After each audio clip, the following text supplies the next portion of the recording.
মিলাদুন্নবী, নবীজির জন্ম, ভালোবাসা ও আমাদের করণীয়। আজকের ভিডিওতে সব কিছু জেনে নিব, তাই ভিডিওটি শেষ পর্যন্ত দেখবেন। আসসালামু আলাইকুম রহমতুল্লাহ। বিসমিল্লাহির রহমানির রহিম। প্রিয় দিনী ভাই ও বোনেরা, আজকের ভিডিওটি অত্যন্ত গুরুত্বপূর্ণ একটি বিষয় নিয়ে। বিষয়টি হলো মিলাদুন্নবী।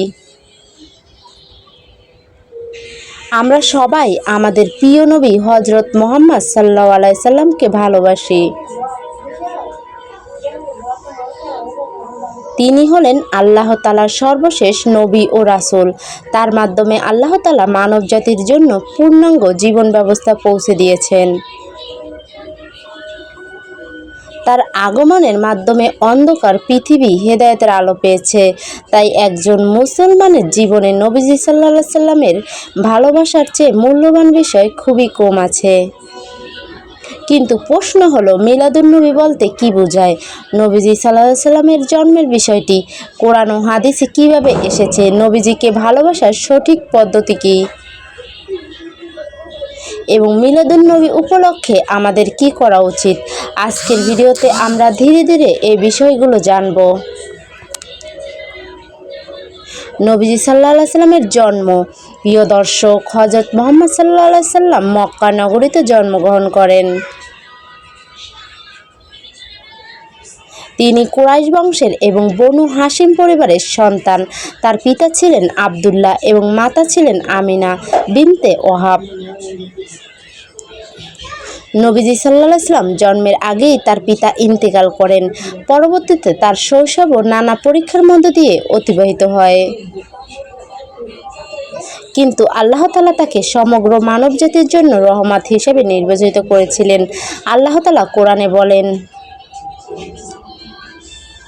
আমি আপনাকে সমগ্র জগতের জন্য রহমত স্বরূপ পাঠিয়েছি। অর্থাৎ নবীজি সাল্লাল্লাহু আলাইহি সাল্লাম শুধু কোনো একটি জাতি বা এলাকার মানুষের জন্য নন, তিনি সমগ্র মানবজাতির জন্য রহমত। নবীজি সাল্লাল্লাহু আলাইহি সাল্লামের আগমন কেন এত গুরুত্বপূর্ণ, এই ভিডিওতে জেনে নিব। একবার চিন্তা করুন, নবীজি সাল্লাল্লাহু আলাইহি সাল্লামের আগমনের আগে আরবের সমাজে কত ধরনের অন্যায় প্রচলিত ছিল। মূর্তি পূজা ছিল, অন্যায় অবিচার ছিল। দুর্বল মানুষের উপর অত্যাচার করা হতো, নারীদের অনেক অধিকার থেকে বঞ্চিত করা হতো, কন্যা শিশুদের জীবন্ত কবর দেওয়ার মতো জঘন্য কাজও সংঘটিত হতো। ঠিক সেই সময় আল্লাহ তাআলা তার প্রিয় রাসূল মুহাম্মদ সাল্লাল্লাহু আলাইহি সাল্লামকে পাঠালেন। তিনি মানুষকে বললেন, এক আল্লাহর ইবাদত করো, অন্যায় থেকে দূরে থাকো, সত্য কথা বলো।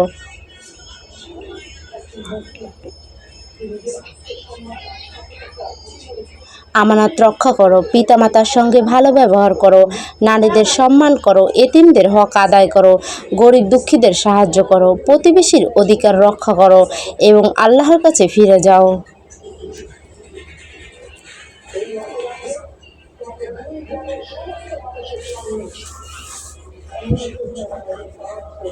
নবীজি সাল্লাল্লাহু আলাইহি সাল্লামকে ভালোবাসা ঈমানের গুরুত্বপূর্ণ অংশ। এই ভিডিওর মাধ্যমে আমরা জেনে নেব, তাই ভিডিওটি টেনে দেখবেন না।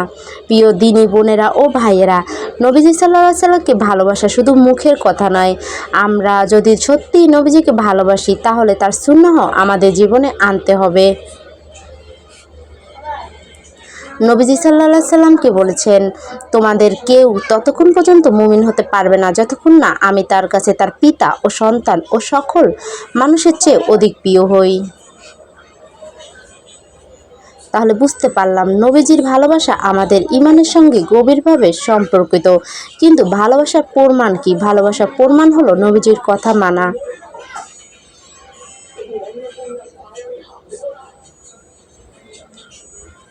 তার সুন্নাহ অনুসরণ করা, তার চরিত্র গ্রহণ করা, তার শেখানো ইবাদত করা, তার উপর বেশি বেশি দুরূদ পাঠ করা এবং তার নিষেধ করা কাজ থেকে বিরত থাকা।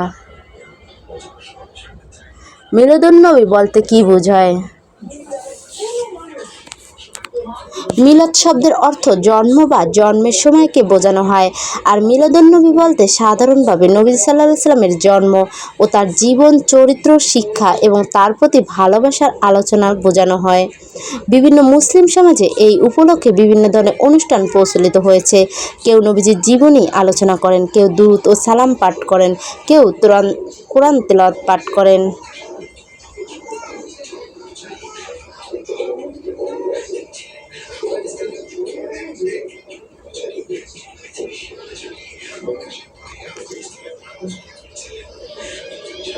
কেউ গরিবদের খাবার খাওয়ান, কেউ দান সদকা করেন। আবার কিছু বিষয়ে আলেমদের মতো মতভেদ রয়েছে। মিলাদুন্নবী পালনের ব্যাপারে আলেমদের মতভেদ। প্রিয় দর্শক, এখানে একটি গুরুত্বপূর্ণ বিষয় মনে রাখতে হবে। মিলাদুন্নবীকে একটি নির্দিষ্ট বার্ষিক ধর্মীয় অনুষ্ঠান হিসেবে পালন করার বিষয়ে মুসলিম আলেমদের মধ্যে মতভেদ রয়েছে। কিছু আলেম এটিকে নবীজি এর প্রতি ভালোবাসা প্রকাশ, তার জীবনী আলোচনা, দুরূদ পাঠ এবং দান সদকার সুযোগ হিসেবে অনুমোদন করেছেন, যদি এতে শরীয়ত বিরোধী কোনো কাজ না থাকে। অন্যদিকে কিছু আলেম মনে করেন নবীজি সাল্লাল্লাহু আলাইহি সাল্লাম, সাহাবায়ে কেরাম ও প্রথম যুগের মুসলমানরা এভাবে নির্দিষ্ট দিনে বার্ষিক মিলাদ ও অনুষ্ঠান পালন করেননি, তাই এটিকে নির্দিষ্ট ধর্মীয় উৎসব বা ইবাদত হিসেবে পালন করা উচিত নয়। সুতরাং এই বিষয়ে আমাদের একে অপরকে অপমান করা উচিত নয়, কারণ এটি আলেমদের মধ্যে একটি পরিচিত ফিকহি মতভেদের বিষয়। নবীজি সাল্লাল্লাহু আলাইহি সাল্লামের জন্মদিন নিয়ে একটি গুরুত্বপূর্ণ তথ্য। অনেকে বলেন নবীজি সাল্লাল্লাহু আলাইহি সাল্লাম সোমবার জন্মগ্রহণ করেছিলেন। সহিহ মুসলিমের হাদিসে এসেছে, নবীজি সাল্লাল্লাহু আলাইহি সাল্লাম সোমবারের রোজা সম্পর্কে বলেছেন,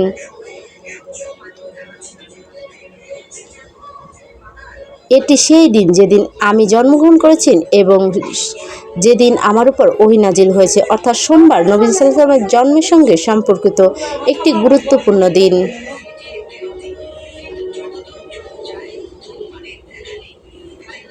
তবে তার জন্মের নির্দিষ্ট তারিখ নিয়ে ঐতিহাসিক ও আলেমদের মধ্যে মতভেদ রয়েছে। অনেক জায়গায় 12 রবিউল আউয়াল তারিখটি প্রচলিত।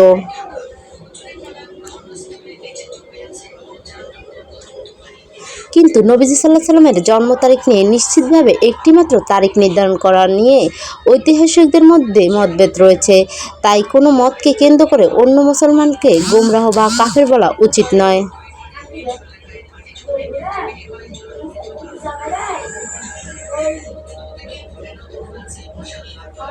নবীজি সাল্লাল্লাহু আলাইহি সাল্লামের প্রতি দুরূদ পাঠ করা কতটা গুরুত্বপূর্ণ, চলুন জেনে নেই। প্রিয় ভাই ও বোনেরা, নবীজি সাল্লাল্লাহু আলাইহি সাল্লামের প্রতি ভালোবাসা ও প্রকাশের অন্যতম সুন্দর আমল হলো দুরূদ পাঠ করা। আল্লাহ তাআলা কোরআনে বলেন, নিশ্চয়ই আল্লাহ তার ফেরেশতারা নবীর উপর সালাত প্রেরণ করেন। হে মুমিনগণ, তোমরাও তার উপর সালাত ও সালাম পাঠ করো। তাই আমরা বেশি বেশি দুরূদ পড়তে পারি। বিশেষ করে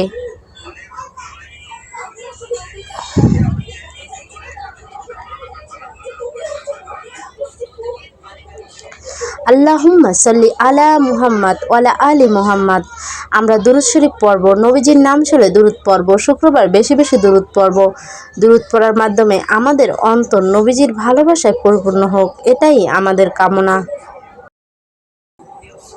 নবীজি সাল্লাল্লাহু আলাইহি সাল্লামের জীবনী জানা, চলুন জেনে নেওয়া যাক। শুধু মিলাদের দিন নবীজির কথা বললেই হবে না, আমাদের প্রতিদিন তার জীবনী থেকে শিক্ষা নিতে হবে। তিনি কিভাবে নামাজ পড়তেন, তিনি কিভাবে পরিবারের সঙ্গে আচরণ করতেন,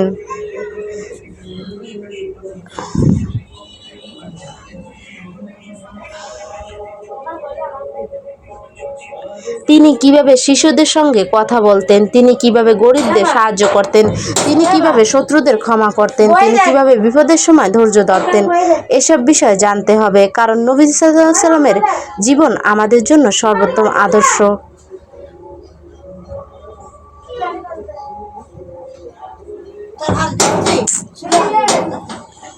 নবী সাল্লাল্লাহু আলাইহি সাল্লামের চরিত্র। নবীজি সাল্লাল্লাহু আলাইহি ওয়াসাল্লাম ছিলেন সত্যবাদী, তিনি ছিলেন আমানতদার, তিনি ছিলেন দয়ালু, তিনি ছিলেন ক্ষমাশীল, তিনি ছিলেন বিনয়ী, তিনি ছিলেন মানুষের প্রতি কোমল।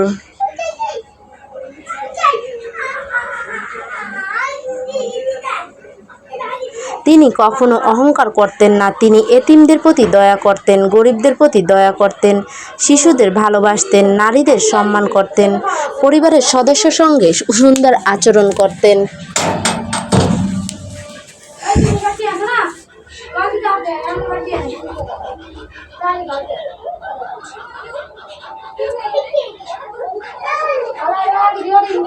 এগুলো হলো নবীজির চরিত্র। তাহলে আমরা যদি সত্যি নবীজিকে ভালোবাসি, আমাদের চরিত্রও কি সেই গুণগুলো আসা উচিত নয়? অবশ্যই উচিত। শুধু অনুষ্ঠান নয়, সুন্নাহর জীবন। প্রিয় দিনী বোনেরা, আমরা অনেক সময় নবীজির ভালোবাসার কথা বলি, কিন্তু আমাদের ঘরে যদি ঝগড়া হয়, আমরা যদি গীবত করি, আমরা যদি মিথ্যা কথা বলি, আমরা যদি কারো হক নষ্ট করি, আমরা যদি পিতামাতার অবাধ্য হই, তাহলে আমাদের নিজেদেরও জীবনও যাচাই করতে হবে। নবীজি সাল্লাল্লাহু আলাইহি ওয়াসাল্লামকে ভালোবাসার অর্থ হলো তার আদর্শকে জীবনে বাস্তবায়ন করা। মিলাদ উপলক্ষে কী আমল করা যেতে পারে?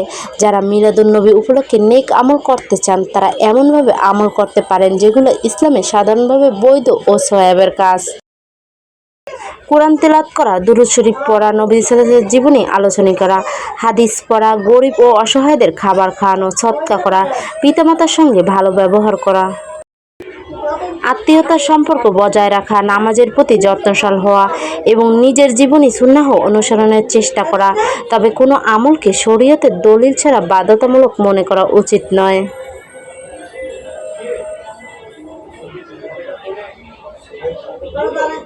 মিলাদ হোক বা অন্য কোনো ধর্মীয় অনুষ্ঠান, ইসলামে হারাম কাজ কখনো বৈধ হওয়া যায় না। তাই অশ্লীলতা থেকে দূরে থাকতে হবে, নারী পুরুষের অনুচিত মেলামেশা থেকে দূরে থাকতে হবে, অপচয় করা যাবে না, লোক দেখানো যাবে না, গান বাজনা বা অন্য কোনো শরীয়ত বিরোধী কাজকে ইবাদত। নবীজি সাল্লাল্লাহু আলাইহি ওয়াসাল্লামের সম্পর্কে এমন কোনো কথা বলা যাবে না যার কোনো নির্ভরযোগ্য ভিত্তি নেই। জাল ও দুর্বল বর্ণনা যাচাই না করে প্রচার করা থেকে আমাদের সতর্ক থাকতে হবে। নবীজি সাল্লাল্লাহু আলাইহি ওয়াসাল্লামকে আমাদের জন্য আদর্শ অবশ্যই। আল্লাহ তাআলা কোরআনে বলেন, নিশ্চয়ই তোমাদের জন্য আল্লাহর রাসূলের মধ্যে উত্তম আদর্শ রয়েছে। এই আয়াত আমাদের মনে করিয়ে দেয়, নবীজি সাল্লাল্লাহু আলাইহি ওয়াসাল্লামের জীবন শুধু গল্প শোনার বিষয় নয়, তার জীবন অনুসরণ করার বিষয়। তার সুন্নাহ আমাদের ঘরে আসতে হবে, আমাদের নামাজে আসতে হবে, আমাদের পোশাকে আসতে হবে, আমাদের কথাবার্তায় আসতে হবে, আমাদের পরিবারে আসতে হবে, আমাদের ব্যবসা বাণিজ্যে আসতে হবে, আমাদের আচার ব্যবহারে আসতে হবে। প্রিয় নবী সাল্লাল্লাহু আলাইহি ওয়াসাল্লামের উম্মত হিসেবে আমাদের দায়িত্ব, আমরা নিজেদের সৌভাগ্যবান মনে করি কারণ আমরা মুহাম্মদ সাল্লাল্লাহু আলাইহি ওয়াসাল্লামের উম্মত।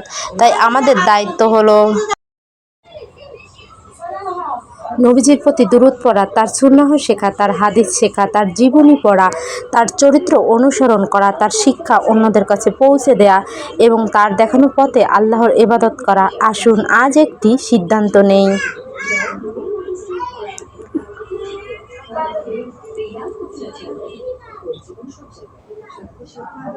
আজ থেকে আমরা শুধু মিলাদুন্নবী উপলক্ষে নয়, সারা বছর নবীজি সাল্লাল্লাহু আলাইহি ওয়াসাল্লামের সুন্নাহ অনুসরণ করার চেষ্টা করব।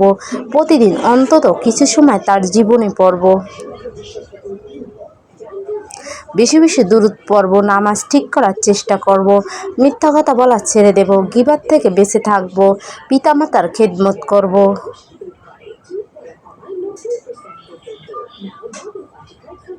স্বামী স্ত্রী একে অপরের সঙ্গে ভালো আচরণ করব, সন্তানদের নবীজির ভালোবাসা শেখাবো এবং নিজের চরিত্রকে সুন্দর করার চেষ্টা করব।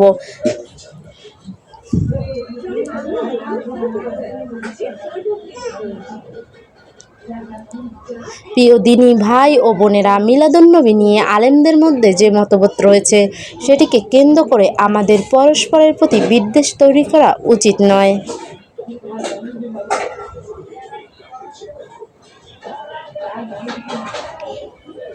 আল্লাহর সন্তুষ্টি অর্জন করা এবং রাসূল সাল্লাল্লাহু আলাইহি ওয়াসাল্লামের ভালোবাসা লাভ করা, যে পদ্ধতি অনুসরণ করি না কেন, আমাদের অবশ্যই খেয়াল রাখতে হবে কোরআন ও সহিহ সুন্নাহ যেন আমাদের পথ প্রদর্শক হয়। নবী সাল্লাল্লাহু আলাইহি ওয়াসাল্লামের প্রতি ভালোবাসা যেন শুধু মুখের কথায় সীমাবদ্ধ না থাকে।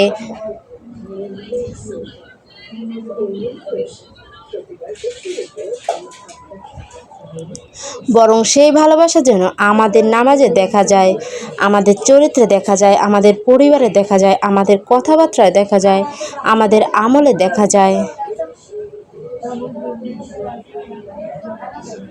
হে আল্লাহ, আমাদের অন্তরকে আপনার প্রিয় নবী মুহাম্মদ সাল্লাল্লাহু আলাইহি ওয়াসাল্লামের সত্যিকারের ভালোবাসায় পূর্ণ করে দিন।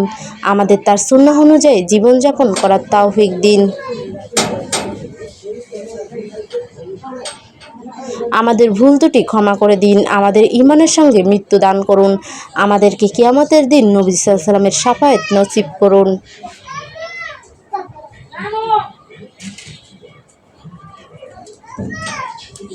আমাদের পরিবারকে দ্বীনের পথে পরিচালিত করুন। আমাদের সবাইকে জান্নাতুল ফেরদাউস নসিব করুন। আমিন ইয়া রাব্বুল আলামিন।